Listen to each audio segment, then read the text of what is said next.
आप 5 बजे तक आ सकते हैं? आज? जी आज।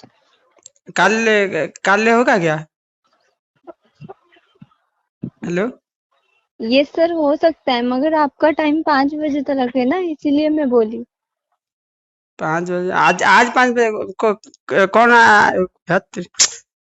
जो मुझे कौन आई उड़ी जाए। जी हेलो। सर। कौन आई?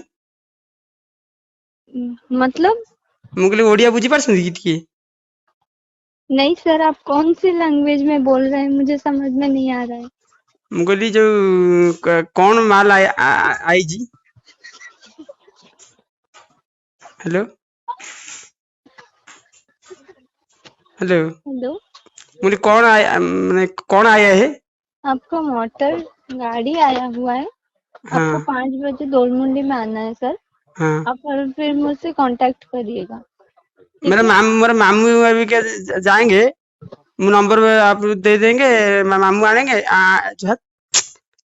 मामू आनी पारि। हेलो। जी सर।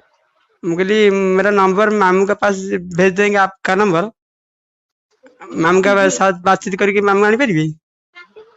मामा कैसे ला सकते हैं सर? आपका तो नंबर है ना, तो आपको ही मिलेगा। मामा कैसे ले सकते हैं?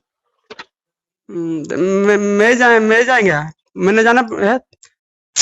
मुझे जीवे पड़ो, मत जीवा पड़ो। जी सर, आपको ही आना पड़ेगा।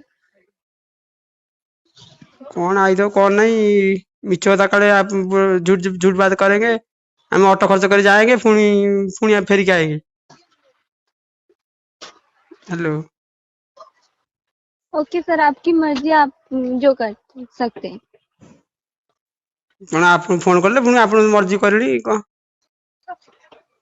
हेलो। ठीक है सर, आपको 5 बजे दोलमुंडी आना है, आपकी मर्जी, आप आ सकते हो या नहीं वो मुझे नहीं पता, बस मेरा काम था आपको हाँ ये हाँ, कर देना। मुझे मामू संगे बातचीत करके तुम फोन संगे संगे कॉल बैक कर।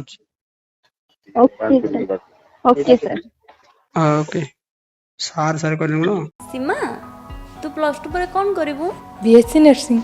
आउ तू? एमआरटी। तू कौन करिवु? BSc in medical laboratory technology. Riya तू? BSc in EMT. रोजी तू कौन पढ़िबु? मु तो बीपीटी पढ़िबी। अच्छा मैं कोठी पढ़िबा? Sai nursing and health science college.